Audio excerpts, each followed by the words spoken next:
अस्सलाम वालेकुम नाजरीन। अपने सहाफ़ती दौर में सर, अपने सहाफ़ती जो मेरा कैरियर गुजरा, उसमें बहुत सी शख्सियात से मेरी मुलाकात रही, बहुत से लोगों से इंटरेक्शन रहा।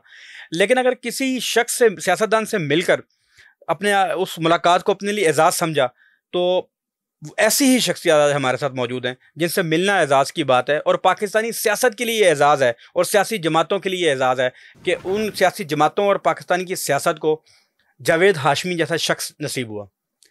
हाशमी साहब, वेलकम सर। बहुत शुक्रिया सर आपके वक्त का। सर कैसे हैं सर? कैसी गुजर रही है सर? बहुत अच्छी अच्छी गुजर रही है सर? अल्लाह का करम है, अल्लाह का एहसान है माशाल्लाह सर। ये सेहत तो ये थोड़ा बहुत जो मसाइल तो रहे, लेकिन जो आपके सुर्खी ये लब जो है ना, शादाब है सर, इतनी माशाल्लाह देखिए, खूबसूरत। ये मेरे ख्याल में एक अल्लाह का करम है। बेशक सर, करम है। सेहत उसी का करम होता है, बेशक सर। उसमें मुझे कोई बीमारी नहीं है, अल्हम्दुलिल्लाह सर। कोई छोटी सी तकलीफ भी नहीं हुई। शुक्र अल्हम्दुलिल्लाह सर। लेकिन 15 साल से फालिज हुआ। हम्म। फिर मेरा दिल का भी ऑपरेशन हुआ, तो वो बस हुआ, हो गया। चलिए। तो कभी मुझे रातों को कोई नींद ना आती, तकलीफ हो, दर्द हो, कुछ है ही नहीं। आपकी जो सियासत का जो कैरियर है, उसमें तो हमारी भी निगाह रही, लोग भी आपको जानते हैं। क्यों ना सर आज आज जरा थोड़ा सा आपके बचपन से स्टार्ट करें सर। कुछ बताएं सर, बचपन कहाँ पैदा हुए, बचपन कहाँ गुजरा, स्कूल एजुकेशन कैसी रही सर? देखिए, मैं टाट वाले स्कूल पे पढ़ा हूँ। मखदूम रशीद एक विलेज का नाम है, वो हमारे आबा व अजदाद मखदूम अब्दुल रशीद के नाम पे ही उसका मैं वहाँ पैदा हुआ। तो जो हमारा घराना था, वो हम अपने आप को जिम्मेदार समझते थे। इसके साथ साथ जो इज्जत और एहतराम थी, ये पीर खाना था लोगों के लिए। मैं तो सारी उम्र ना पीर बना हूँ, ना मैंने तवीज़ गंडे सीखे हैं। बहरहाल उसी घर में मैं पैदा हुआ।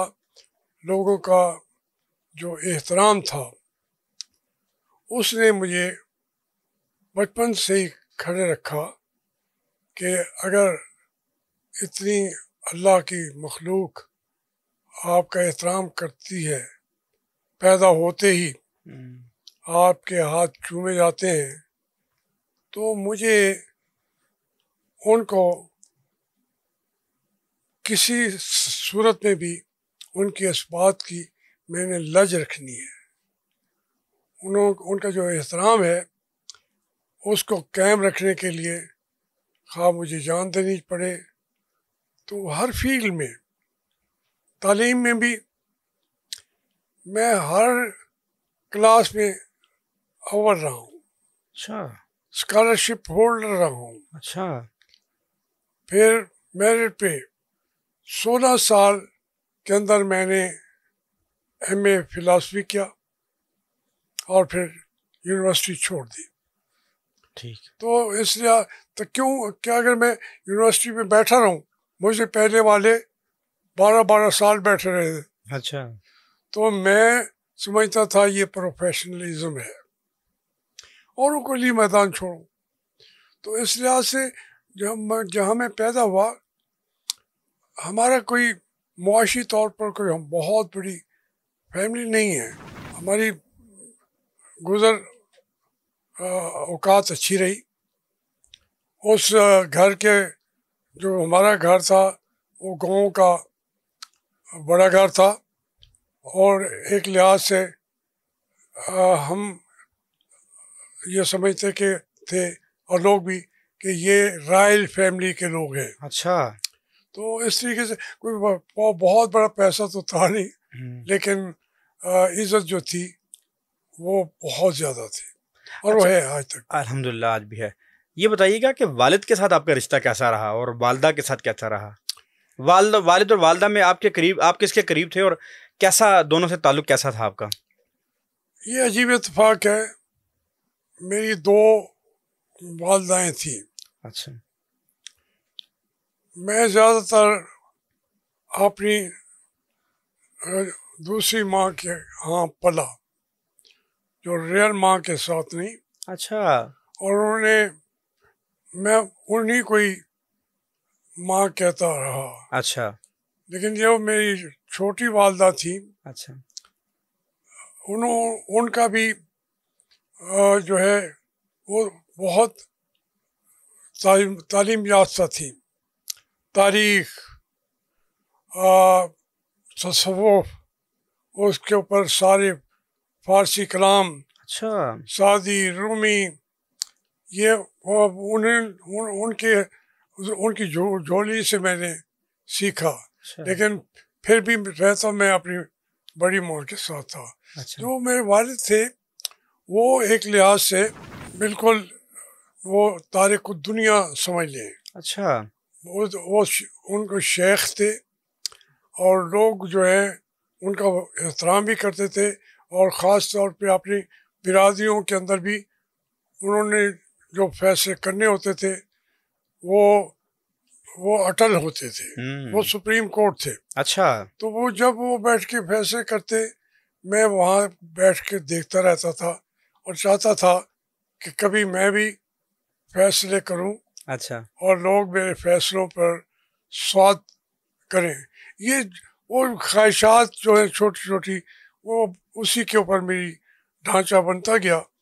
और फिर मैं स्कूल में भी मेरे असातिज़ा ने बहुत मेहरबानी की मेरे साथ। असल में वहाँ से जो असातिज़ा की शुरू से मेरे मेहरबानी थी, उसकी वजह मेरी सलाहियतों को उन्होंने सैकल किया। एग्जैक्टली। बोलने का तो हमारा ओरिएटरी जो थी वो हमारे घर की बांधी रही है। वाह वाह हमारा वाह। कोई अनपढ़ बच्चा भी तकरीर करे अब भी तो एक रंग जम जाता है।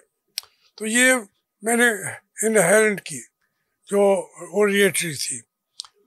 और फिर असातिज़ा ने उसके लिए मुझे सदर बनाया। मुझे उन्होंने लाउड स्पीकर स्कूलों में लाए, नहीं उन्होंने उसको फिर अपनी जो मेहनत थी उसमें लगा के मुझे जावेद हाशमी बनाया। आपने कहा मैं अपने वालिद को देखता था, मुझे ये गुमान होता था कि मैं भी इन्हीं की तरह फैसले करूं।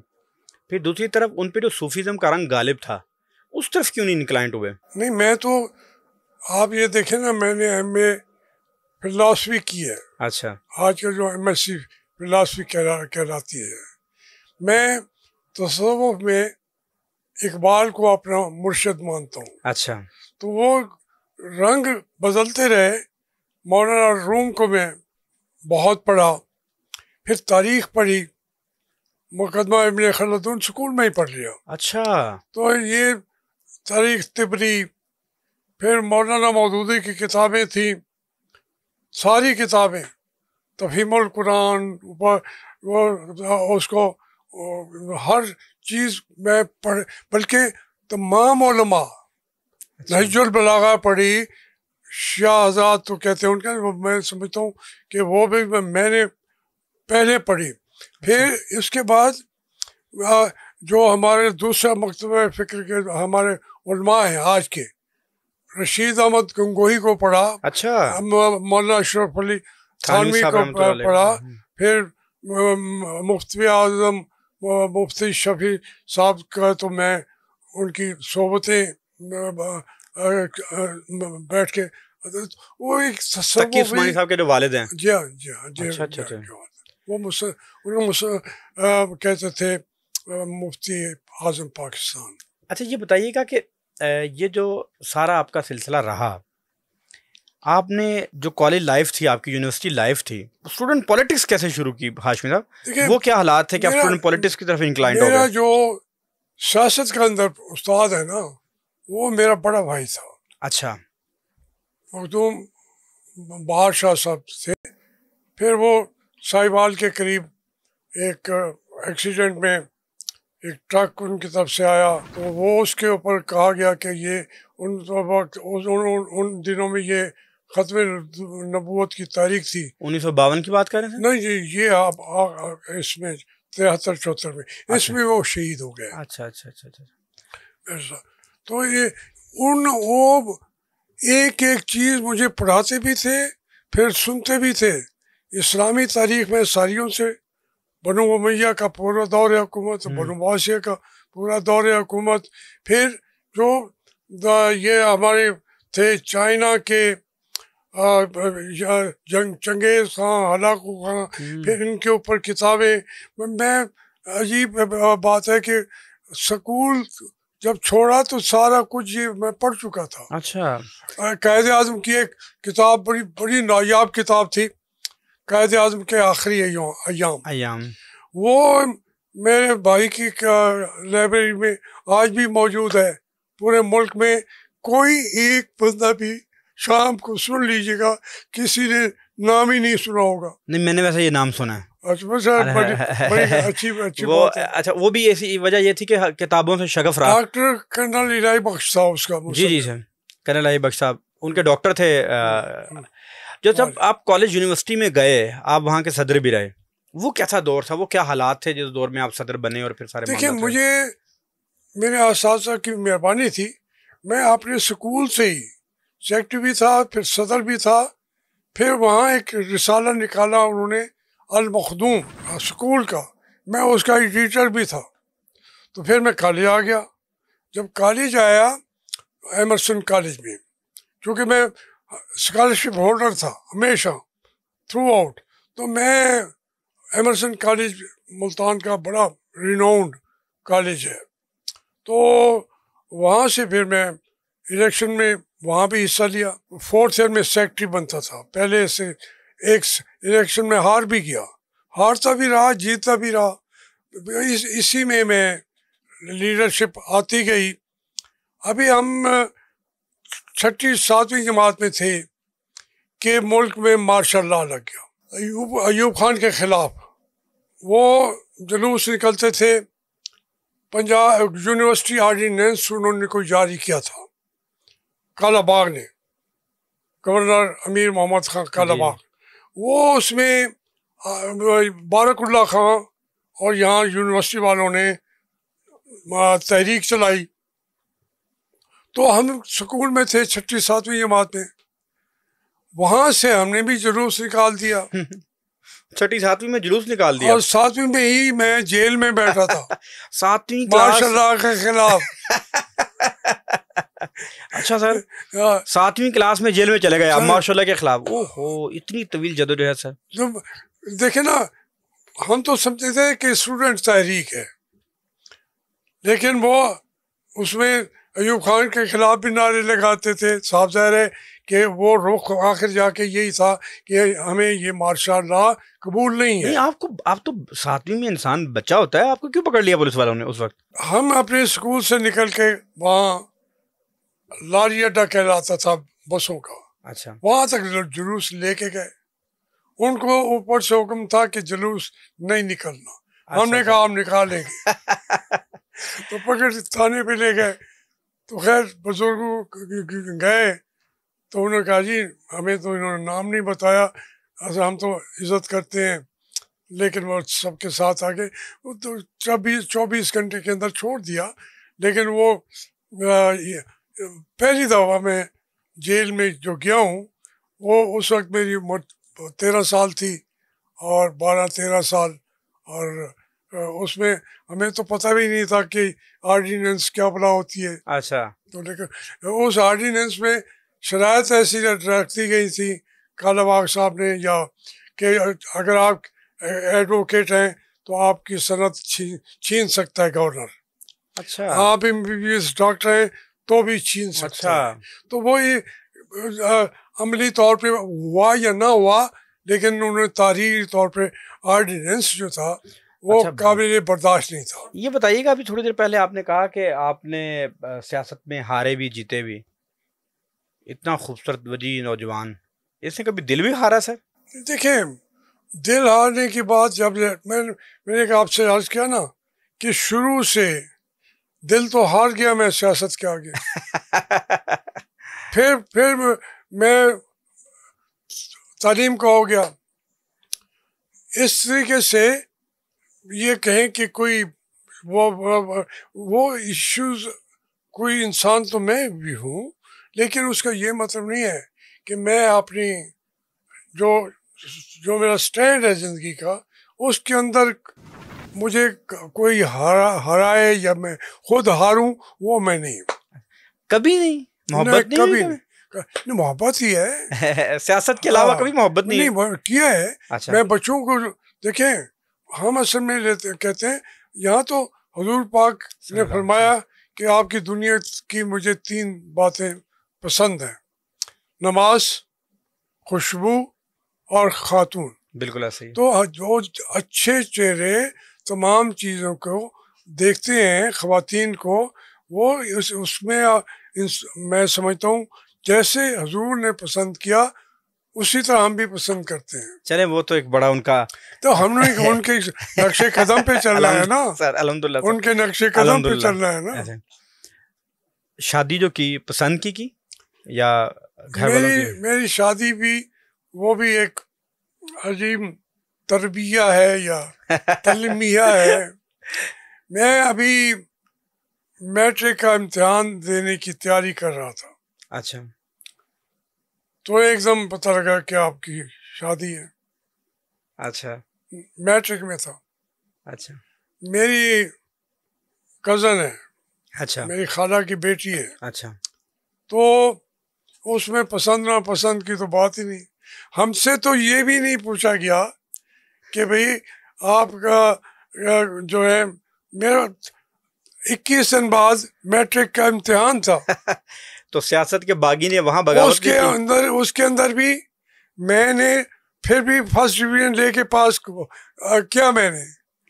अब उसमें शादी के बाद हजारों बातें होती हैं, मसाइल होते हैं, और बड़े मसाइल होते हैं, जाहिर बात है। तो उनको परवाह ही नहीं थी, पढ़ता ना पढ़े। तो इसलिए मैंने चूँकि मेरा सोच थी, मकसद था, मैंने उसको हाइल नहीं होने दिया। अच्छा। लेकिन शादी आप ये देखें कि मेरी शादी को हुए 1966 में हुई। अच्छा। अच्छा। मार्च 1966। तो अब आप अंदाजा लगा दें। तो सियासत के बागी ने घर वालों के खिलाफ बगावत नहीं की? मैं कभी भी नहीं की। अच्छा। मैंने 1-2 बगावतें की। पहली बात तो थे कि हम रिवायती सियासत में हमारे अजदाद थे। अच्छा, ठीक है। वहाँ की ग्रुप के अंदर वो सियासत करते थे। अच्छा। नाम तो मुस्लिम लीग होता था। ठीक। लेकिन वो वहाँ के ऊपर जो फ्यूडल लॉर्ड हैं, बड़े हैं, उनकी हैसियत को ये तस्लीम करके उसी तरीके से चलाते थे। मैंने पहली बगावत ये की कि मैंने कहा कि मैं जमीयत, मैंने मौलाना मौदूदी की खिलाफत मलूकियत पढ़ी है। अच्छा। तो उन्होंने कहा ये तो फिर वहाबी हो गया। मैंने कहा अगर यही वहाबियत है तो यही सही। अच्छा। वो जो मैं बगावत करके फिर मैं चलता गया हूँ, फिर ख़ानदान वाले मेरे पीछे आए, वो बगावत में नहीं छोड़ी। लेकिन बाकी रहन सहन में, मामलात में जो मुझे वालिदैन ने कहा, जो मेरे बड़े भाइयों ने कहा, उनको हमेशा मैंने सर झुकाया है।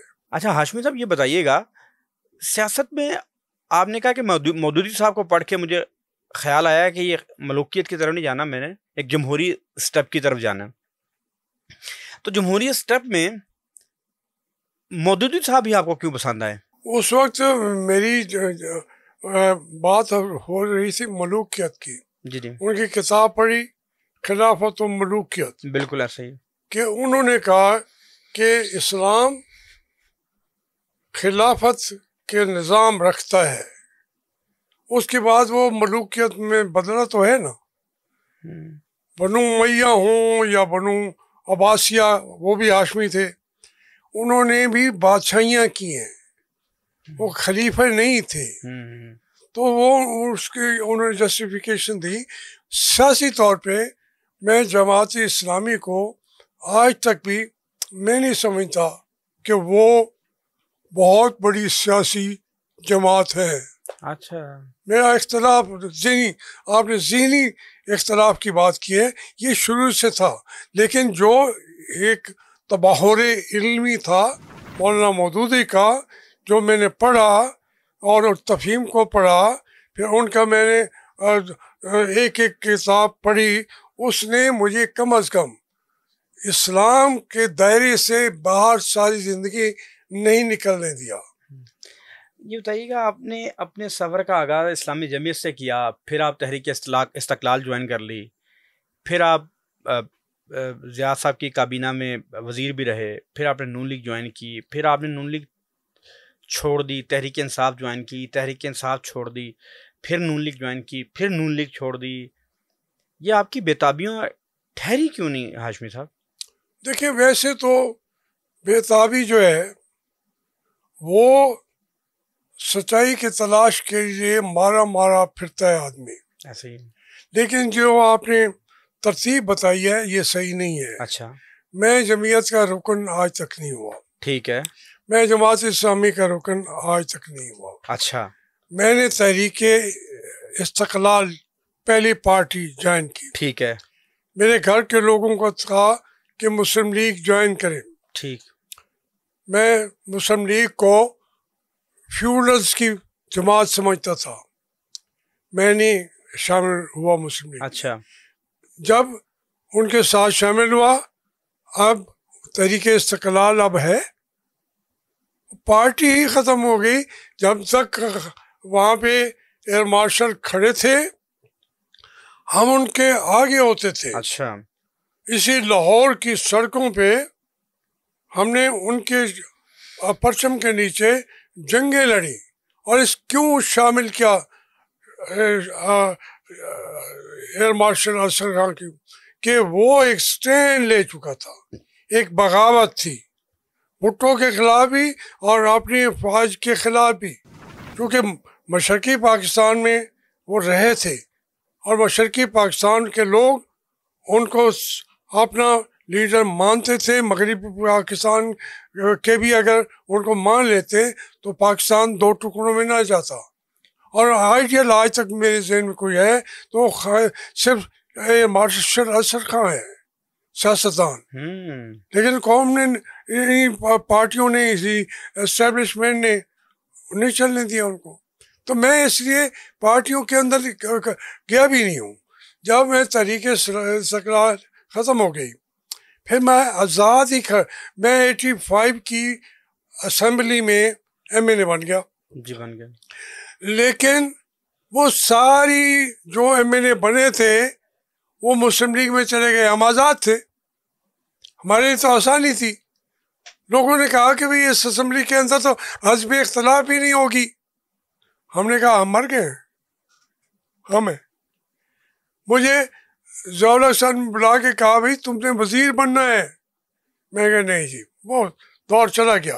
हाँ, माशाल्लाह का वादा क्या था उठाना है वो उठाए और लड़े। फिर असम्बली के अंदर 8वीं तरमीम आई, मेरे जो साथी थे वो भी मिल गए 8वीं तरमीम में उनके साथ। अकेला मैं रह गया पाकिस्तान में। एक सिंध के थे गुलाम मुस्तफा ना, दूसरे जतोई साहब थे बड़े, वो मेरा वोट और बलूचिस्तान का 2 MNAs का वोट, ये 18वीं तरमीम के खिलाफ थे, वरना सब मिल गए। और आज तक आप देखें उसी 18वीं तरमीम का रोना रोते हैं। मैं जो इशू आता था उसके ऊपर मैं लड़ा हूँ। ये पार्टियां मेरे लिए कोई इतनी अहम कभी रही भी नहीं है। एक ऐसा शख्स जिसने जमहूरी जद्दोजहद पर यकीन रखा हो, वो एक आमिर के साथ काबीना में वजीर बन गया, इस पे कभी शर्मिंदगी हुई या कभी आपने देखिए, मुझे ये बताएं, अगर वो जमहूरियत में यकीन रखता हो तो उसे ज़िया का साथ नहीं देना चाहिए। यही तो बता रहा हूँ कि इस मुल्क के अंदर हुआ क्या है। ज़िया साहब ने एक पूरा दौर है भुट्टो साहब का। जी जी है। मैं पहले उनके साथ था, भुट्टो साहब के साथ।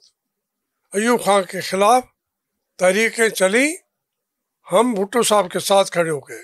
वो मेरे कंधे पे हाथ रख के तकरीर करते थे, तस्वीरें हैं सारी। तो फिर उन्होंने जो रवैया था वो लगता था कि वो आमिर है, फाशिस्ट है। आपको ज़ियाउल हक क्यों आमिर नहीं लगा हाशमी साहब? मैं अब सुने ना, उधर ही आ रहा हूँ। हमने उनसे इख्तलाफ किया, फिर उन्होंने जो हमें मारा भुट्टो साहब ने, पर खच्चे उड़ा दिए। अच्छा, क्या क्या क्या हुआ हाशमी साहब? देखिए, मुझे तो बर्फ की सिलों पर लटाया जाता था जनवरी की रातों को, नंगा करके, टीवी अपना टाई उतार के, आपका हाथा के अंडरवियर भी उतार के, और बर्फ की सिलों पे भी हथकड़ियां लगा के। ये था हमारा जमहूरियत। अब मुझे ही बताइए, फिर सिर्फ हमारे लिए नहीं किया, भुट्टो साहब ने दलाई कैंप में अपनी पार्टी को डाल दिया। वो गुआंटानामो बे उसका नाम था, क्योंकि सुप्रीम कोर्ट वहाँ पे अमल दरामद पाकिस्तान सुप्रीम कोर्ट का नहीं बनता था। ये कोहाला पुल के नज़दीक है दलाई कैंप। आपने पार्टी के सेक्रेटरी जनरल को, गुलाम हुसैन को, यहाँ लाहौर के मलिक वारिस को, बारी तारी को, सबको वहीं डंप कर दिया। मलिक सुलेमान था उसको, तो वो मलिक सलमान ने तो इख्तलाफ किया। मैंने कहा उसकी बेटी जो बीवी जो प्रेग्नेंट थी, उसने बच्चा दिया जाके थाने में। आप ये मैं तब तवील दास्तान है भुट्टो साहब की। आप कहते हैं भुट्टो साहब ने मुझे मारा, मेरे पे तशद्दुद किया, वो आमिर थे इसलिए मैंने दूसरे आमिर को कबूल कर लिया। नहीं, फिर आप बहुत ज़्यादा जंप आगे लगाते हैं। मैं कहता हूँ कि भुट्टो साहब ने ये सारा कुछ किया, जो आइन 73 का बनाने के लिए साथ चले उसके मुफ्ती महमूद, चौधरी ज़हूर लाई, सरदार शौकत अय्याज, उनको डंडा डोली करके बाहर फेंक दिया। और इस तरह उन्होंने अब फिर जब वो 73 का कॉन्स्टिट्यूशन बना, वो लगा मुल्क के अंदर इम्प्लीमेंट नहीं हो सका। उसने एक दिन नहीं देखा 73 के कॉन्स्टिट्यूशन ने, आज तक नहीं हुआ। उन्होंने इमरजेंसी लगा दी और उसको हेड इन अबेंस रख दिया 73 के कॉन्स्टिट्यूशन को। हमें उन्होंने शाही किले में डाला, यहाँ चूंग के अंदर हमारी इन्वेस्टिगेशन वो कहते रहे। फिर यहाँ CIA का था वो जहाँ पे अब कॉलेज बनाया हमने, उसको ध्यान सिंह के दयाल सिंह कॉलेज, नहीं आगे है यार, ये किले के नीचे है वो ध्यान सिंह का क्या, आप उसी जगह पे लेडी विलिंगटन काजल, नहीं दूसरी तरफ अब वहाँ कॉलेज है। खैर मैं अर्ज ये कर रहा हूँ कि ये तो हालात थे। हमने फिर तारीख जब चलाई, तमाम पार्टियां इकट्ठी हुई, PNA मूवमेंट चली, उसमें PNA की मूवमेंट चली। अब उसमें हम तो नहीं मुतालबा कर रहे थे कि ज़ियाउल हक आ जाए। ज़ियाउल हक ने तो हम पे, उनके 3 ब्रिगेडियर्स ने गोलियां मारी, 3 नौजवान यहाँ। सर आप कह रहे हैं कि नहीं मुतालबा कर रहे थे, दूसरी तरफ असगर खान जो सियासतदानों को बता रहे थे कि तो ये जाने वाला है, बात हो गई है, गाल हो गई है। बात सुनने अनारकली के अंदर उन्होंने एक अपना रस्सा खींचा, कहा जो इसको क्रॉस करेगा उसको गोली मार देंगे। अच्छा, इसी अनारकली में 3 नौजवानों ने रस्सा फांदा और उन्होंने उनको गोली मार दी। ये ज़ियाउल हक साहब के हुक्म में हो रहा था। भुट्टो साहब के वो इतने ओबीडियंट थे। तो उसमें अब आप ये जब कैफियत थी, तो उसके अंदर जो आप एयर मार्शल असगर खान, हम जेल में थे, उनके खतूत मेरे पास मौजूद हैं। अच्छा, मैंने तो उसके बाद उनको लीडर ही नहीं माना। उसके बाद क्या हुआ, जो आप दूसरी बात करते हैं, ज़ियाउल हक साहब ने 90 दिनों का वादा किया। सॉरी, मैं बस एक, आप ये समझते हैं कि उस पॉइंट ऑफ टाइम में असगर खान जैसा रहनुमा और लीडर, जिसको आज भी हाशमी साहब अच्छा आदमी समझते हैं, वो कंप्रोमाइज्ड हो गया था? कंप्रोमाइज हुआ ना। अच्छा, असगर खान कंप्रोमाइज्ड हो गया था। और हो के उन्होंने तो उनको बंद कर दिया वहाँ हैदराबाद में। अच्छा, उनका हमसाया भी भूल गए, जिंदा भी है, 9 साल बैठा रहा वो। अच्छा, कहाँ गया फिर एयर मार्शल असगर खान? दूसरी बात मैं कर रहा हूँ, ज़ियाउल हक ने इलेक्शन नहीं कराए, उन्होंने बुलाया तमाम पॉलिटिकल पार्टीज को। अच्छा, उसमें जमात इस्लामी शामिल हुई। अच्छा, उसमें मुस्लिम लीग, ठीक है, पीर पकड़ा की, उसमें मुफ्ती महमूद साहब की पार्टी, ठीक है, उसमें नवाबजादा नसरुल्लाह की पार्टी, उसमें ANP जिनको उन्होंने हैदराबाद ट्रिब्यूनल से रिहा किया, तो वो भी कोई एक पार्टी पीछे बची नहीं है। अच्छा, यानी आप कह रही हैं ये तमाम सियासी जमातें ज़ियाउल हक के दरबार में खड़ी थीं? इंतखाबात का वादा करके एक एक आदमी को साथ मिला के बिठाता है। मैं 9 महीने से ज़्यादा बैठा नहीं था।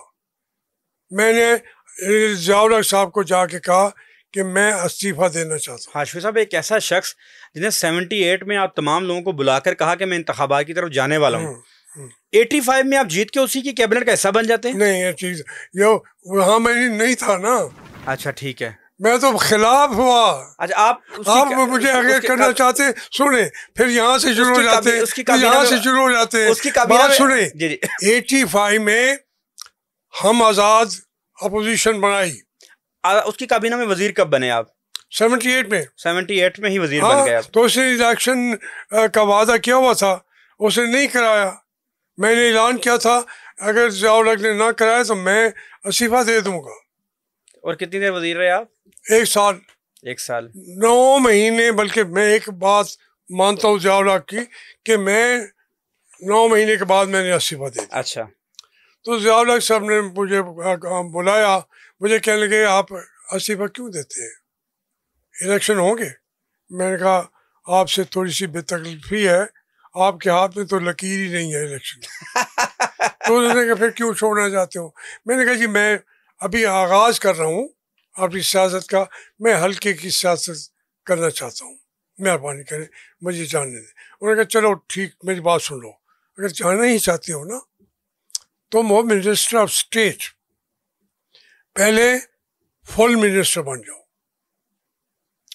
और फिर उसके बाद इस्तीफा देना चाहोगे तो एक स्टेटस के साथ जाओगे, सारी उम्र तुम्हें फ़ायदा होगा। तो वो 3 महीने फिर मैं रहा, यानी सिर्फ 1 साल। उसके बाद मैंने आपको फिर मैंने शुरू कर दी। फिर आप वफाकी आप कह रहे हैं कि मैं जो फेडरल मिनिस्टर बना वो भी ज़ियाउल हक की कहने पर बना? वही एक ही बात है ना। हाँ, मिनिस्टर ऑफ स्टेट था, मिनिस्टर ही था ना, लेकिन उसने कहा कि आप एक स्टेटस आगे ला के बेशक दे दें इस्तीफा। ये बात हाशमी साहब, आपकी जो इधर हमें जो दस्तयाबी है आपकी, बड़े ही तारीखी हकायक हैं जो हमने पढ़ा समझा, उस पर भी बड़ी एक तवील चीज़ें दिमाग में चल रही हैं सर। 2 चीज़ें सर मेरे दिमाग में आ रही हैं सर।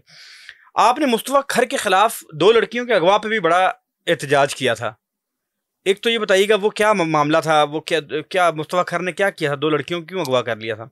देखिए, मुस्तफ़ा खर जो है वो उसकी अपनी एक रेपुटेशन थी। अच्छा, हुआ ये था कि समनाबाद से 2 लड़कियां पठान लड़कों ने HSN के पढ़ने वाले थे, और अब तो खुल के बात आई है उनमें एक परवेज़ खटक का कज़न भी था। अच्छा, तो वो ये HSN से एक दूसरे के साथ जानने वाले थे। मुस्तफ़ा खर भी HSN से 2-4 साल इसके लगे, फिर भाग गया वहाँ से भी। वो ये अनपढ़ आदमी था। वो दोस्त से उन्होंने उनके घर में कहा कि हमें ये रिश्ते चाहिए। उन्होंने कहा जी यतीम बच्चियां थी, सैयद बच्चियां थी, तो उन्होंने उनको उठा लिया। अच्छा। तो उसके ऊपर वो बेचारे समराबाद के रहने वाले उन्होंने मूवमेंट चलाई। अच्छा। और फिर हम तो उनके खिलाफ कोई मौका मिले, हमने फिर उसको आके गवर्नर हाउस का घेराव कर लिया। गवर्नर हाउस के दरवाजे तोड़े। अच्छा। जी हाँ, अंदर चले गए भुट्टो साहब, और उसके बाद उनके साथ था एक लॉर्ड ह्यूम, वो वजीर खारजा था बरतानिया का। वो एक बग्गी में सैर कर रहे थे। हमने जाके भुट्टो का घेराव कर लिया। अच्छा। अब उस वक्त वो तो बला था, तो उसकी तो जिंदगी और मौत हमने अपने हाथों में ली हुई थी। तो उसने कहा, यार जावेद जानता था मुझे। अच्छा। उसने कहा, देखो ये मेहमान आया हुआ है, इतना इसका तो ख्याल रखें। मैंने कहा, जी मुस्तफा खान ने इसका ख्याल रखा है? हाँ। आपने इस घर की इज्जत रहने नहीं दी गवर्नर हाउस की। तो खैर वो तो उसने फिर कहा कि लड़कियां मैं जिम्मेदारी देता हूँ, और वो घर तक पहुंचा भी देंगे। पहुंचा दी तो गई। अब इसमें मैं क्या कहूँ, मुस्तफा खान या आपने बड़ा अच्छा काम किया। मैं तो उस तारीखी सर, आपने ये भट्टो साहब का रास्ता नहीं रोका। मैं आपके बारे में तफसील पढ़ा था, तो आपने शाह जब बांग्लादेश बन गया तो आपने बांग्लादेश नामंजूर तहरीक चलाई, और एक वाकया ऐसा भी है कि आपने शाह फैसल का रास्ता भी रोका, सऊदी अरब के बादशाह। वो क्या होता सर, वो थोड़ा बताएं। वो यही था जब वो उसके साथ पीछे था मुजीब रहमान शेख। अच्छा। उनका झंडा लगा हुआ था बांग्लादेश का। हमें रवाबित हमारे थे जो मशरकी पाकिस्तान के हमारे लोग जिन्होंने कुर्बानी दी, मर रहे थे, तो उन्होंने कहा, भाई इसको आगे ले जाएं, अभी मंजूर ना होने दें। तो कुछ शराइत हमारी भी हैं, तो उन्होंने हमें कहा, जब उन्हें राब्ता हुआ, मैं क्या जमात इस्लामी वालों को, मैं तो चूँकि जमीयत में भी नहीं था, तो मैंने कहा कि जनाब आपने हमें कहा, हमने बांग्लादेश नामंजूर तहरीक पूरे पंजाब में, पूरे पाकिस्तान में चलाई। हमने भुट्टो के 3 जलसे उलट के रख दिए। अच्छा। जिसमें अभी भी उसकी तकरीर आती है, वो बल्कि मैं गालियां दे रहा था उन लोग के पट्टों, तुम कहते हो नामंजूर, तो मैं भी कहता हूँ नामंजूर, बस। अच्छा, वो जो वो कहते हैं लुक नामंजूर, तो अच्छा, वो कहता है लानत भेजो, लानत भेजो, भाड़ में जाए, भाड़ में जाए। मैं भी कहता हूँ नामंजूर। हाँ, वो आप थे? मैं तो हेड था। अच्छा, वो तहरीक के। अच्छा, वो कराची के अंदर था। अच्छा, वो कराची के अंदर था, गार्डन का वहाँ पे लियाकत बाग में वो जलसा कर रहा था। अब शेख रशीद बेचारा कहता है कि वो हमारे नौजवानों ने उलट के रख दिया। आप कहते हैं वो जो शेख रशीद ने उल्टा था? नहीं, वो थे ही नहीं, ये उस जलसे में नहीं थे। आप कहते हैं शेख रशीद ने झूठ बोल रहा है कि गार्डन कॉलेज के उसने वो जलसा उल्टाया? सारी दुनिया जानती है कि पूरा पिंडी अभी तक जानता है। छोड़ दे यार, अब उस बेचारे के क्या। नहीं सर, तारीख दुरुस्त कर रहे हैं, और कोई मामला नहीं। आप कहते हैं कि वो शेख रशीद साहब जो दावा करते हैं कि उन्होंने वो भट्टो का जलसा पिंडी में उलट दिया लियाकत बाग में, वो आप कहते हैं वो वहाँ पे मौजूद ही नहीं था, बल्कि जाके रोका इसने रात को कि भाई उनकी वो तंजीम बन गई है, वो आपके लड़कों को मारेंगे, टिका के जलसे को ना छेड़ना। अच्छा, डराया।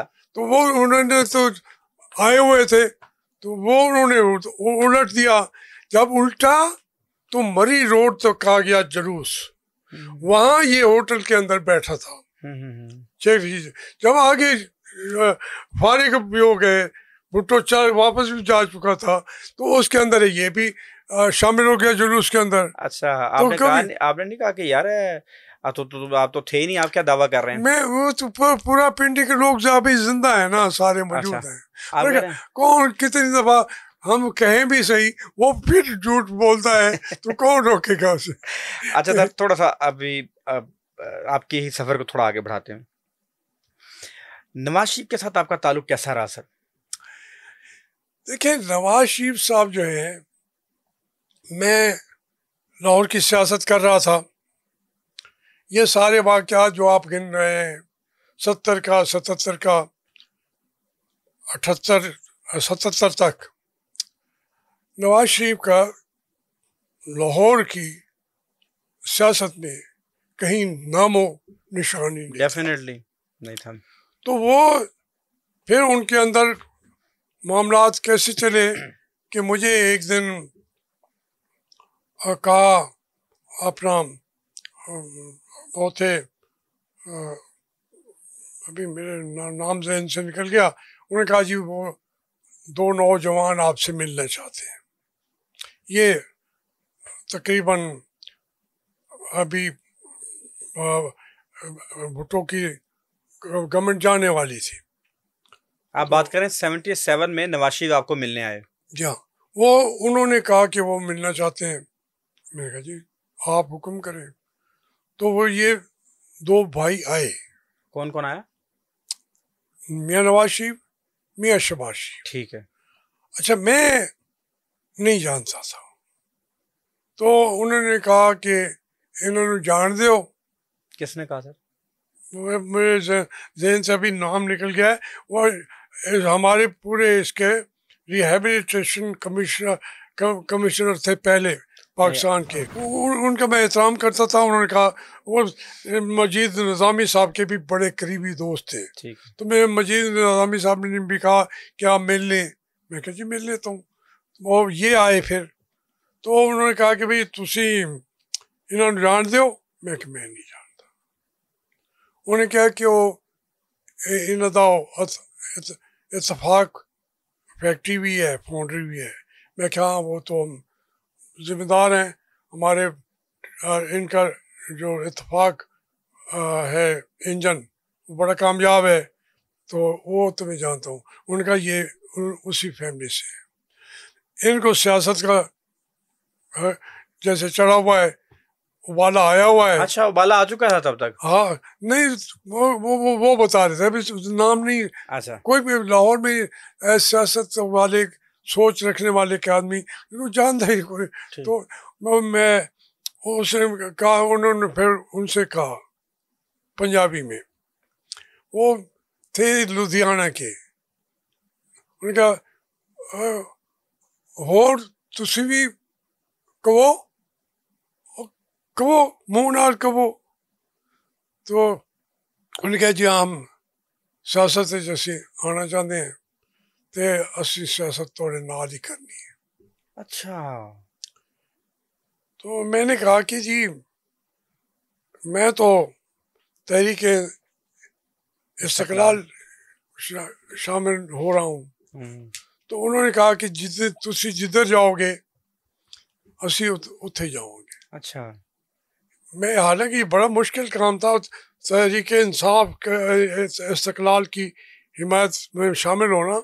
वो तो सख्त भुट्टो का मुखालिफ था, तो उसके वर्कर को तो बहुत मारा जा रहा था, जैसे आजकल हो रहा है। तो वो मारे जा रहे थे। मैंने कहा वहाँ तकलीफ है। इन्होंने कहा जी हम थोड़े नाल है। ये मेरा उनसे पहला फिर तो चलते गए। अच्छा, एक चीज ये बताइएगा कि जब ये सारी सूरत हाल रही, 77 में 2 नौजवान आपके पास आए और उन्होंने कहा हमने सियासत शुरू करनी है, फिर आपने उनकी जमात, वो आपकी जमात में आए, फिर आप उनकी जमात में गए। क्या नवाज शरीफ ने हाशमी साहब की कदर नहीं की? जेलें आपने काटी, मारें आपने खाई। मुशर्रफ के दौर में जब पत्ता भी नहीं हिल रहा था, आपने कुलथूम नवाज के साथ मिलकर तहरीक चलाई।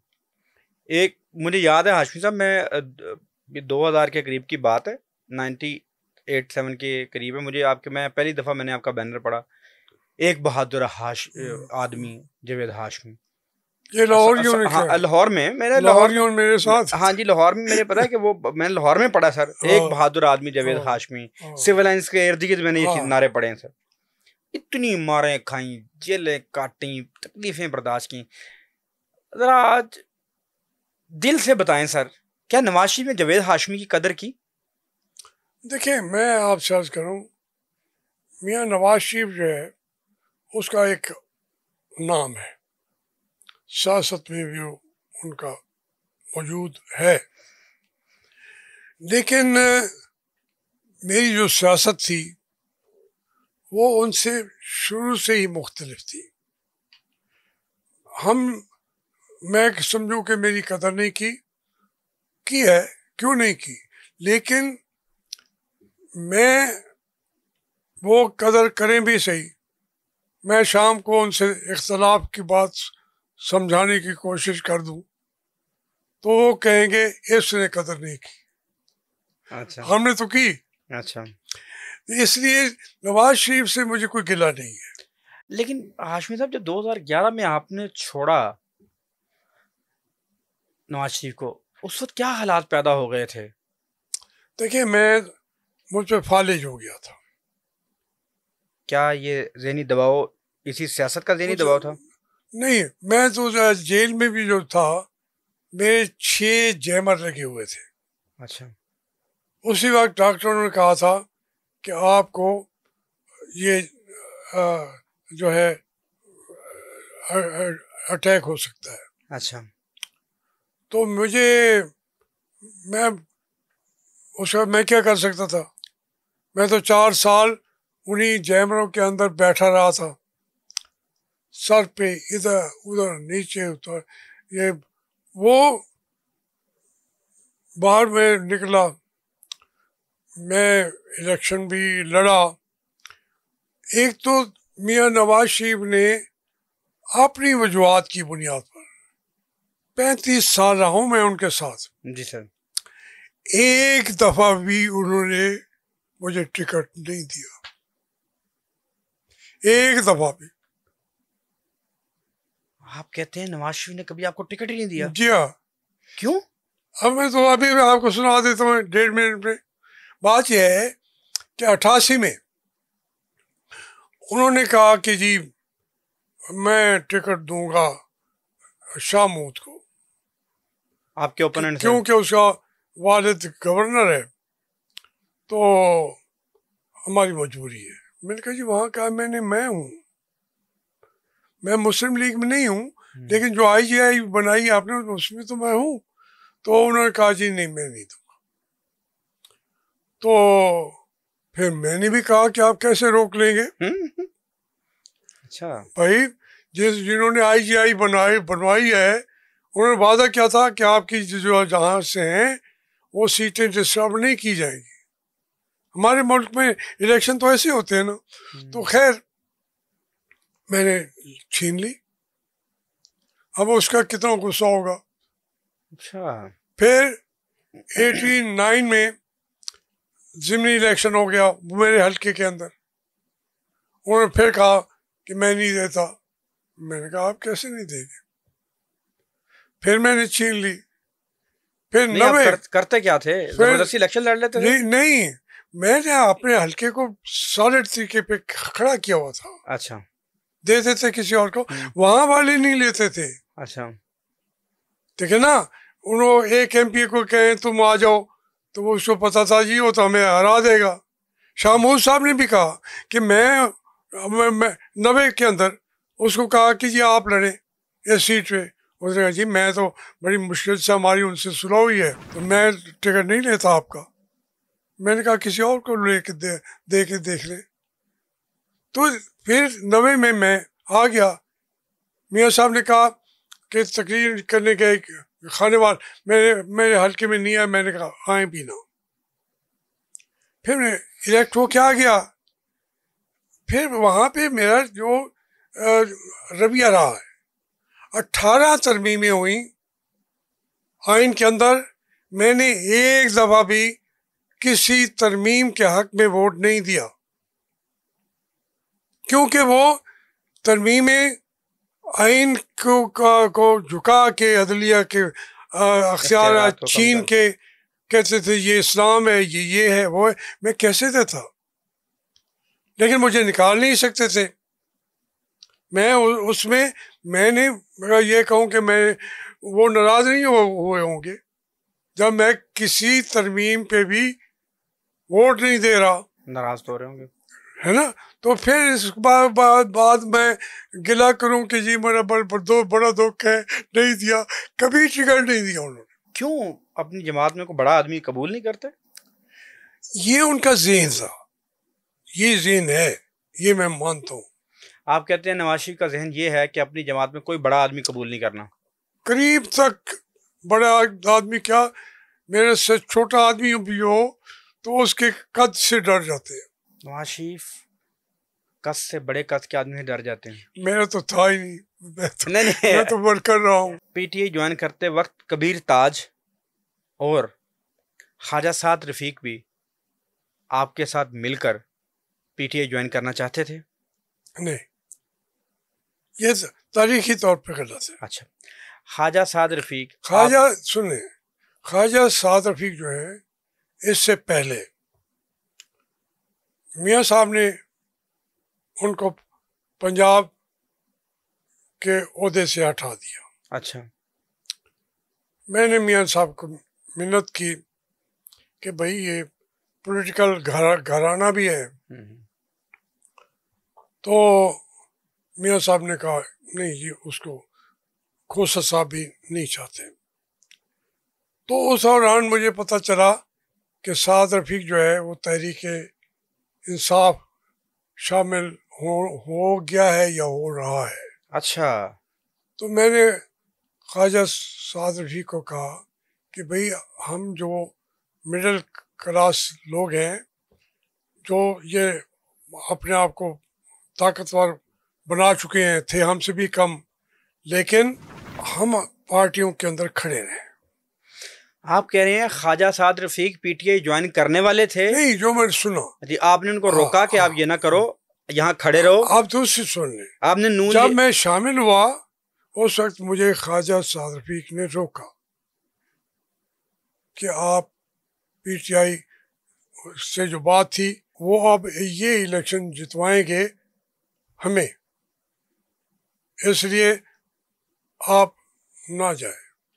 ये बात लोग कहते हैं जी, कबीर ताज तो बेचारा कभी इस लेवल पे हमेशा, उनके जो वालिद साहब थे वो शेख ताजुद्दीन, तो वो काउंसलर थे, काउंसलर भी हार गए। तो मियां नवाज शरीफ ने उनको फ़ोन किया, पीपल्स पार्टी छोड़ के आए, वहाँ के लीडर थे, अब वो काउंसलर भी हार गए। तो मियाँ साहब ने फ़ोन किया मियाँ शहबाज शरीफ ने कि शेख साहब मुबारक हो, तुम जीत गए हो। उनके मियाँ साहब मैं तो हार गया, मेरे वोट ही बड़े थोड़े थे। तो उनके नहीं, तुम जीत गए हो, तुम जीत गए हो। तो वो जीत गए, वो बेचारा शर्मिंदा से भी रहा। फिर वो मुस्लिम लीग के अंदर मुतहरिक हो गया। नहीं, वो जीत गया इलेक्शन। वो कह रहे थे मैं हार गया हूँ, शबाशी ने फोन करके कहा तू जीत गया। हार गए थे ना, हम सब जानते थे। तो जीत गए वो, फिर किसने जिताया? अच्छा, आप कहते हैं कि ये शुरू से ये मामला है कि शहबाज शरीफ वगैरह हारे हुए बंदे को जितवा देते हैं? हमेशा हमेशा। उस वक्त भी ऐसा ही हुआ? उस वक्त ऐसे हुआ। अच्छा, उस जो शेख ताजुद्दीन का बेटा जो है कबीर ताज, ये उनके साथ मुखलिस रहा है। जो इसकी हैसियत थी पता नहीं, बाद में तो सुना है काफ़ी बड़ा वो लीडर हो गया है, मैं नहीं जानता। अब तो मैं मुस्लिम लीग के अंदरूनी मामलात से बेखबर हूँ। ख्वाजा साद रफीक के बारे में आपने कंफर्म किया कि वो पीटीआई में जाने वाले थे, मैंने उनको रोका, मैंने खबरें सुनी कि ऐसा ना करो, इधर ठहरे रहो। फिर आपने कहा मैं जब पीटीआई में जाने लगा तो मुझे रोका ख्वाजा साद ने। उनकी बेटी ने, उनकी बेगम ने, सबने मुझे रोका। अच्छा, ये बताइएगा हाशमी साहब, जब आपने पीटीआई छोड़ी, आपने नून लीग छोड़ी, तो लोग आपकी गाड़ी के आगे लेट गए, मैंने देखा नून लीग के लोग। लेकिन आप नून लीग में गए, पीटीआई में गए, तो लोगों ने कहा कि उस पॉइंट आपका इख्तलाफ क्या हो गया था नून लीग से? क्या आपको लोग रोक रहे हैं, लेट रहे हैं कि ना जाओ? देखिए, मैंने बार बार मियां नवाज शरीफ साहब से कहा कि मुझे 15 मिनट दे दें। 1 साल उन्होंने मुझे टाइम ही नहीं दिया। मैंने कुलसूम बीबी को फ़ोन किया, उन्होंने कहा भाई मैं तो सियासत छोड़ चुकी हूँ। मेरी तो वही सियासत थी, मैं अपने बेटों को रिहा कराना चाहती थी, अपने मियाँ को ले जाना चाहती थी, मैं तो लेके आ गई। अब मैंने कहा आपने हमसे बैठ के बातें भी की थी, आपने और हमने मिलके तहरीकें भी चलाई थी, जो गाड़ी उठाई गई थी उसके अंदर या मैं था या तमीना दाना थी, चोरी शुजात भी थे। नहीं नहीं नहीं, अच्छा, उसमें ख्वाजा वो था चौधरी सब्तुर रहमान था फैसलाबाद से। आप कहते हैं हाशमी साहब आपने जेलें, छड़ियां, हथकड़ियां, मारें खाई, तहरीकें चलाई, सब भाग गए, आप डटे रहे, मुशर्रफ के खिलाफ लड़ते रहे, और उसके बाद आपको ये ट्रीट किया गया कि 1 साल तक आप नवाशी से मुलाकात और 15 मिनट मांगते रहे, उन्होंने 15 मिनट नहीं आपको दिए सर। आपने कुलथूम नवाज से रिक्वेस्ट की, उन्होंने कहा जी मैं सियासत छोड़ चुकी हूँ। ये ट्रीटमेंट था जिस हालात में आपने छोड़ा? ये था, ये हकीकत। फिर मुझे फालिज हुआ है, मुझे आप देखें ना फालिज हुआ है। शुरू में मियाँ साहब भी आए थोड़ा सा लेट, लेकिन शहबाज शरीफ साहब भी आए एयरपोर्ट पे, मुझे हेलीकॉप्टर से वहाँ से मैं यहाँ आ गया। लेकिन उसके बाद पब्लिकली तो उन्होंने उसको मेहरबानी किया चीज़ों को, लेकिन फिर मैं तरसता रहा, फ़ोन करता रहा, मेरी एक दफ़ा बात तो सुन ले, उन्होंने नहीं सुनी। अच्छा ये बताइएगा, जब आपने पीटीआई ज्वाइन की लोगों ने कहा कि बागी, जब आपने पीटीआई छोड़ी तो उन्हीं लोगों ने आपको कहा दागी, क्या गुजरी ये सोच के सुन के? देखिए मैंने पहले भी एक आपसे अर्ज किया, मेरा एक तरीका कार रहा है पूरी ज़िंदगी। मुझे आज भी मुस्लिम लीग वाले कुछ उनके चाहने वाले सोशल मीडिया पे बुरा भला कहते हैं।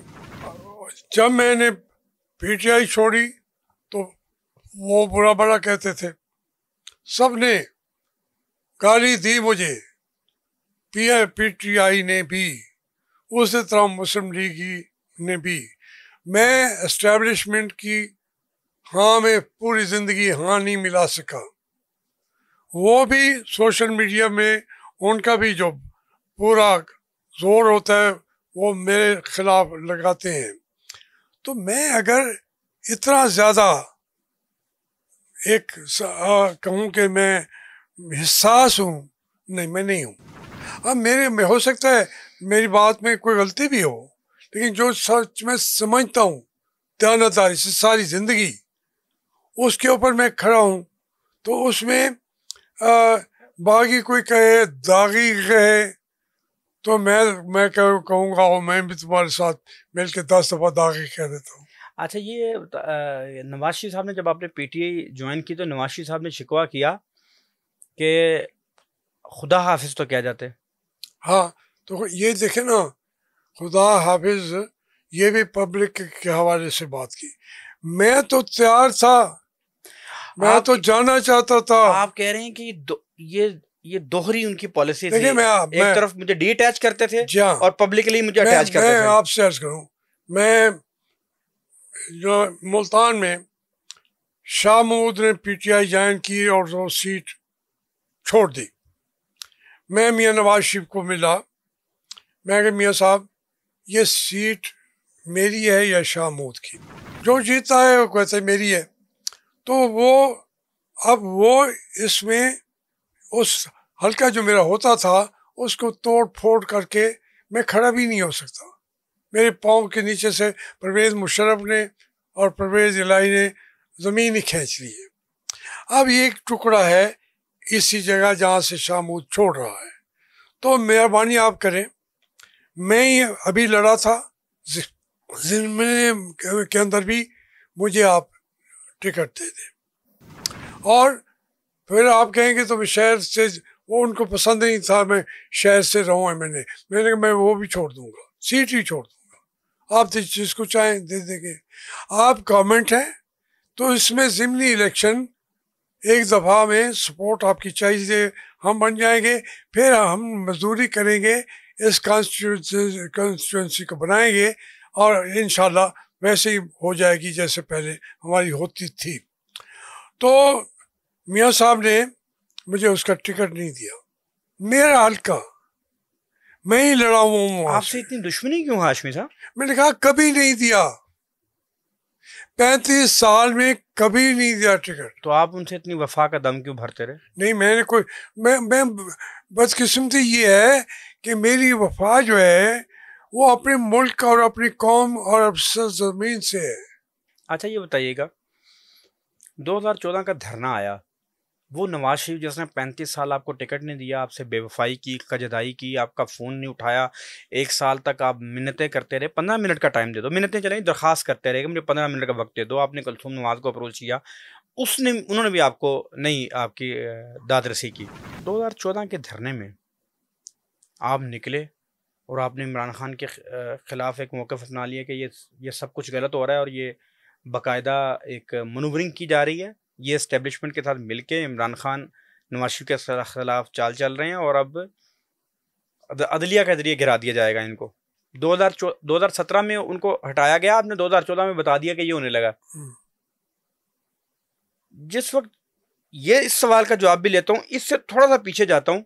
2014 के धरने में आप मना कर रहे थे खान साहब को कि भाई आप पीटीवी पे हमला ना करें या पार्लियामेंट पे हमले की तरफ ना जाएं, आप मना करते रहे।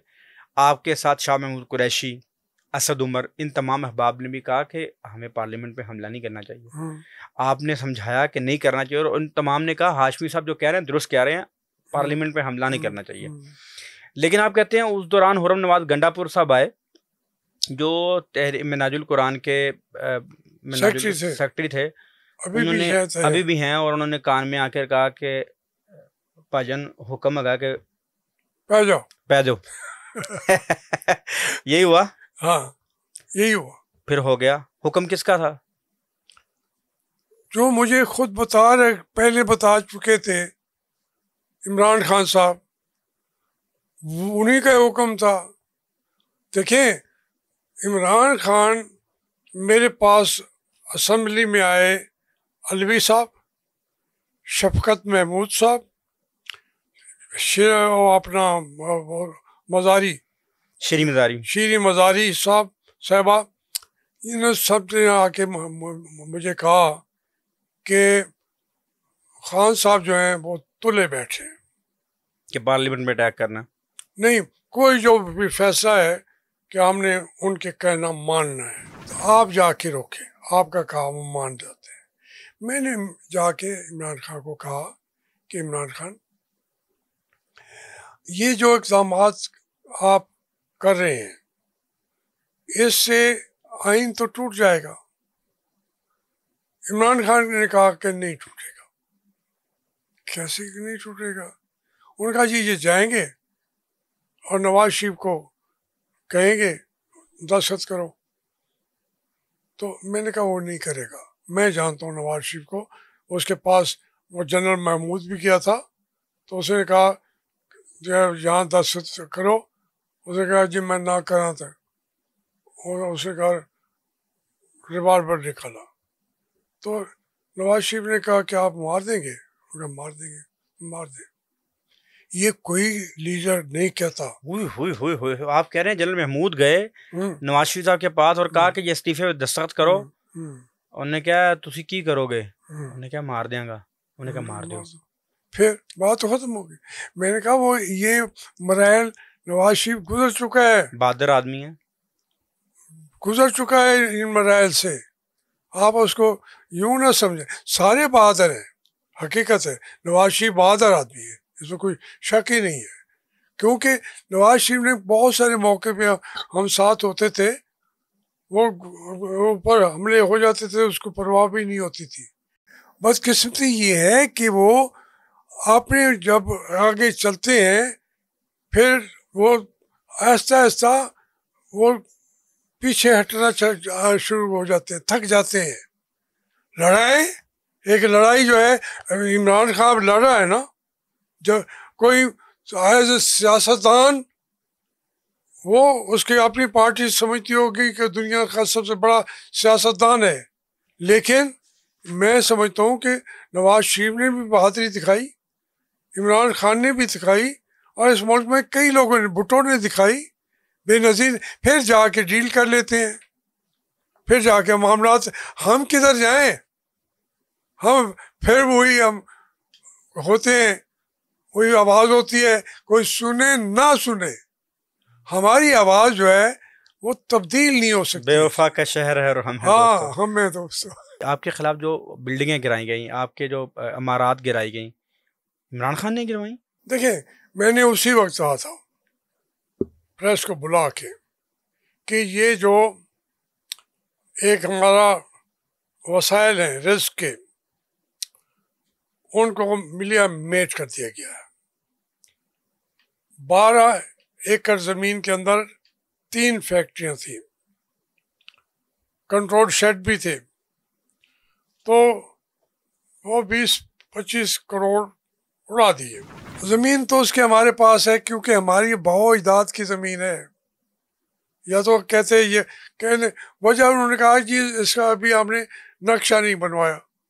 किसके कहने पे किया गया ये सब कुछ आपके खिलाफ?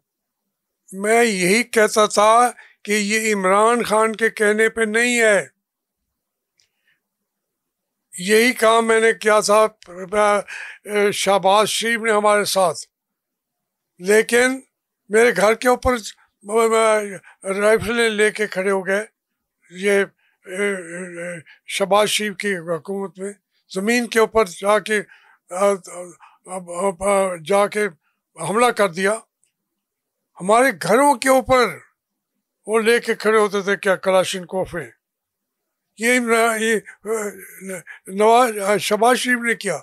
मैंने उस वक्त भी कहा था ये शहबाज शरीफ नहीं कर रहा, आज भी कहता हूँ इमरान खान नहीं कर रहा, ये वो करते। मेरे नाम लेके कहा था, मैंने कहा ये फलां फलां एजेंसी का फलां आदमी था, कोई एक बताओ सिविलियन हो वहां पे।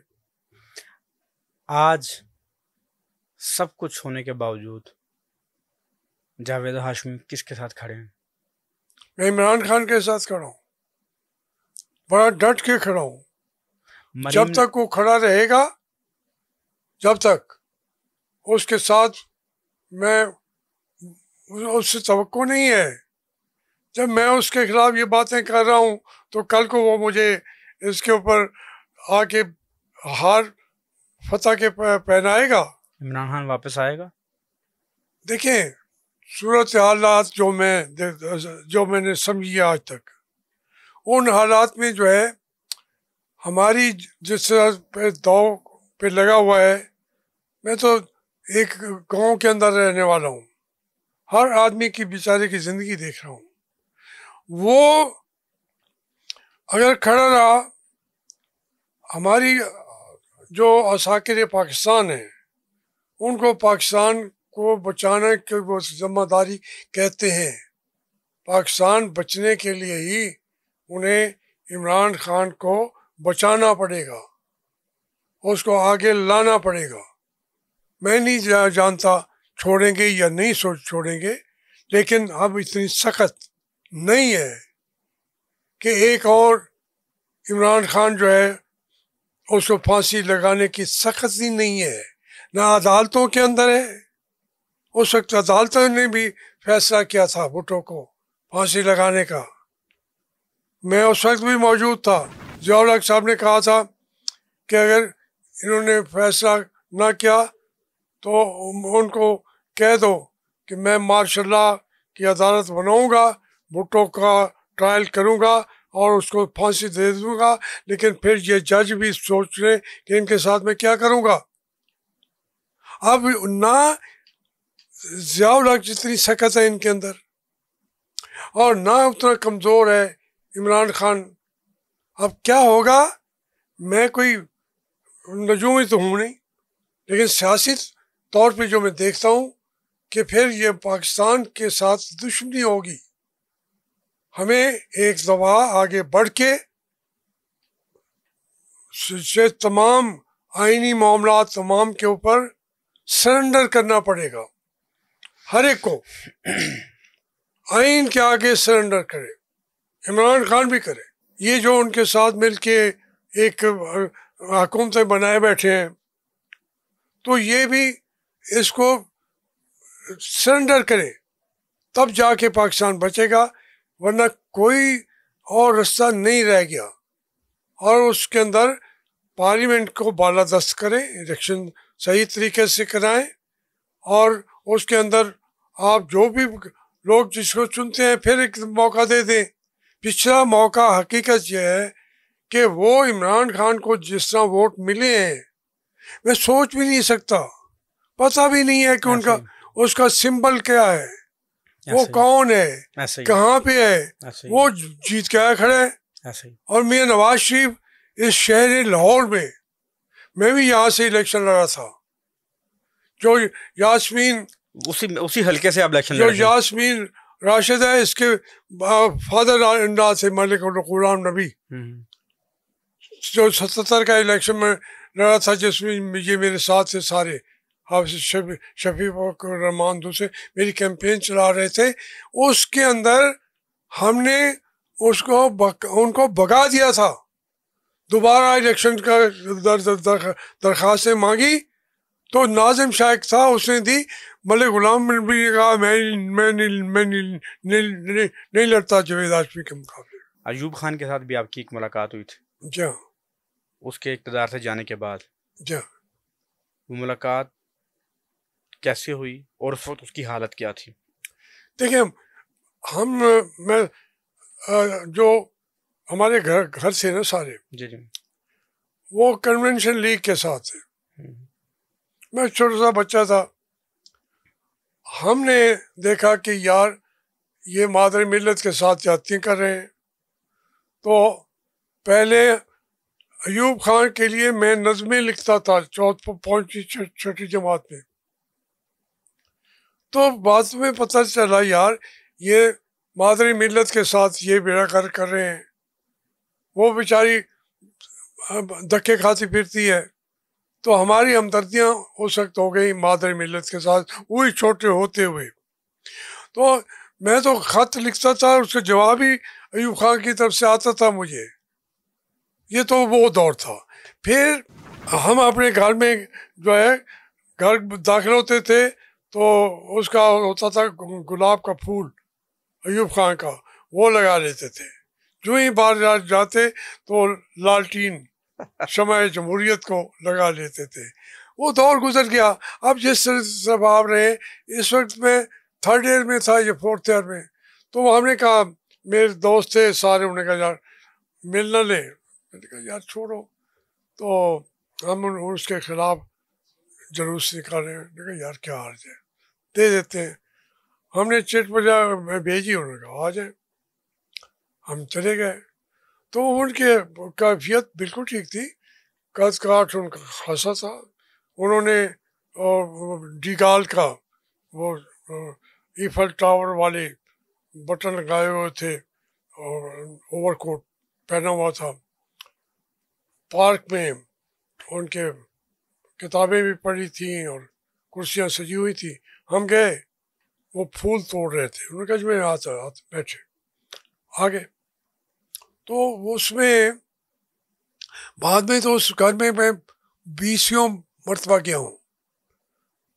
जब गौर अयूब थे, उनकी बेगम, वो भी ज़ेब, वो भी मेरे बहनों का ताल्लुक था। लेकिन ये हमारा पहला दफ़ा, कोई बहुत बड़ा वो लान भी नहीं था। उसमें हम बैठे तो मुझे ज़िंदगी में पहली दफ़ा काफ़ी अयूब खान साहब ने बना के पिलाई। बड़ी कड़वी थी। दिल का दर्द थूक दे। खैर, बड़ी संजीदगी से बातें हुई। हम गए थे 5-7 मिनट मिलेंगे। वो तकरीबन हम 1.25 घंटे तक बैठे। एक एक चीज़ डिस्कस की। मैं सवाल करता था, दिल में सवाल करना मैंने सारी ज़िंदगी अपना हक समझा है। तो हमने कहा जी आप तो मशरक़ी पाकिस्तान तो जा रहा है, उसने कहा जाना चाहिए। वो हमारे साथ रह ही नहीं सकते। उनको मैंने तो पहले ही दारुल हुकूमत बना के दे दिया ढाका का। पार्लियामेंट हाउस भी बना के दे दिया हुआ है, हर चीज़ अलग कर दी है। अब जाए उसे कहा अगर सल्ला साजिश केस में जो शेख मुजीब है, अब इंडिया उसका साथ देगा। तो मैंने कहा